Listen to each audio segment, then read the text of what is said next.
Bonjour à tous. Donc, je voulais réagir à une affaire qui récemment est advenue, une petite affaire. Donc je voulais réagir à la condamnation de Adrien Quatennens, le député du Nord, le député de la NUPES et de LFI, sur la gifle. Donc il a été condamné pour violence conjugale pour avoir giflé sa femme.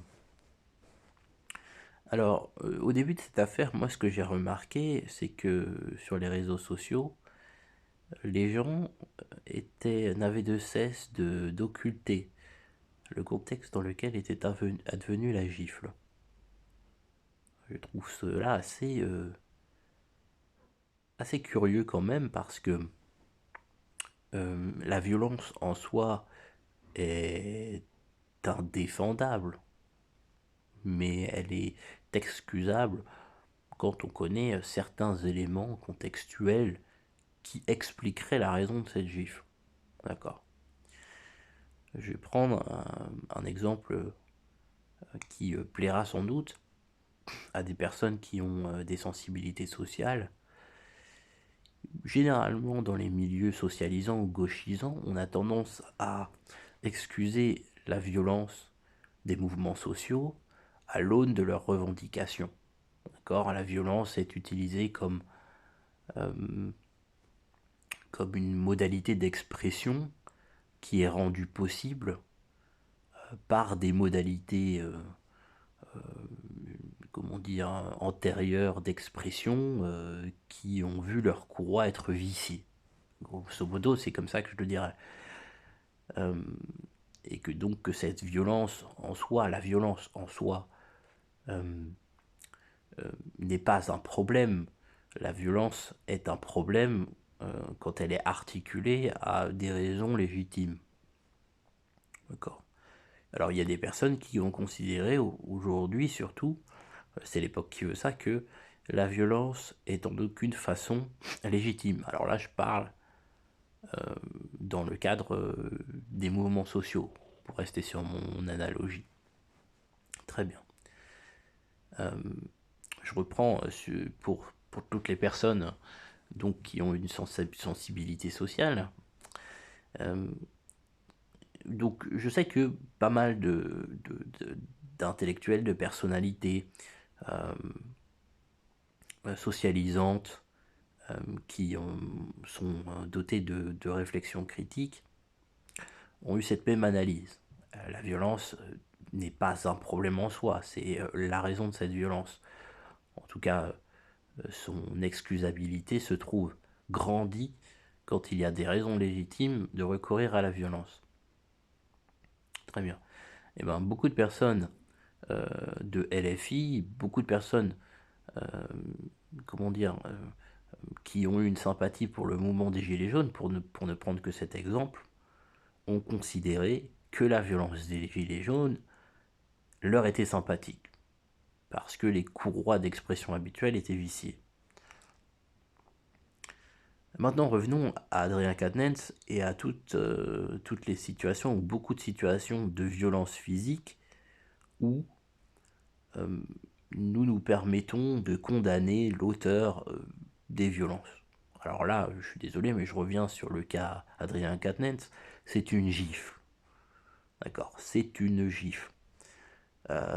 Ce n'est pas battre sa femme, la rouer de coups, lui briser les côtes, lui briser la mâchoire, lui péter le nez. Euh, c'est un problème d'une toute autre envergure, disons. Donc ça, c'est important de le préciser. Euh, et encore une fois, il y a toujours des personnes qui sont assez bêtes pour penser que en faisant cette petite analyse, hein, qui nécessite pas énormément de moyens intellectuels pour la faire et la comprendre, vous pensez que cela veut dire qu'on cautionne. Non, je ne cautionne pas, nous ne cautionnons pas. Cela veut simplement dire que il y a un degré, je pense, il y a un degré, je veux dire, de violence. Je pense qu'il devrait aussi y avoir un degré dans la reconnaissance des violences, à savoir que une personne qui a giflé sa femme une fois dans sa vie peut-être, alors je ne sais pas pour Adrien Quatennens, hein, mais qui a giflé sa femme, euh, je pense qu'il ne devrait pas être traité à la même ancienne qu'une personne qui bat sa femme régulièrement et qui l'a envoyé à l'hosto régulièrement. Voilà, c'est tout. C'est une question, à mon avis, de bon sens élémentaire. Donc voilà. Donc moi j'aimerais bien que du coup à l'avenir nous réfléchissions beaucoup plus à la question de la violence psychologique, la violence symbolique, hein. Je reprends des mots, des termes bourdieusiens, des termes que la gauche et enfin que les gauches, les gauchistes n'ont de cesse de se pâmer dessus. Euh, voilà, à partir du moment où il y a une violence sociale, une violence psychologique sur le prolétariat, alors il est quand même beaucoup plus excusable donc d'excuser sa violence. Et ben, je pense que c'est exactement la même chose dans des situations où des hommes sont en proie à une violence psychologique euh, tout aussi délétère que peuvent l'être des mois d'harcèlement moral, des mois de violence physique. Et donc je pense que c'est important de prendre en compte ces éléments-là. Mais bon, je pense que cette analyse, bon, de toute façon, je fais pas énormément de vues, mais bon, c'est peut-être que ça profitera à deux ou trois personnes. Donc voilà mon analyse de cette situation que vit Adrien Quatennens, qui est donc vu comme le batteur de femmes, alors que encore une fois, je ne suis pas sûr que ce geste reflète en profondeur la personne qu'il est. Je ne suis pas sûr que ça fasse de lui le pire des salauds.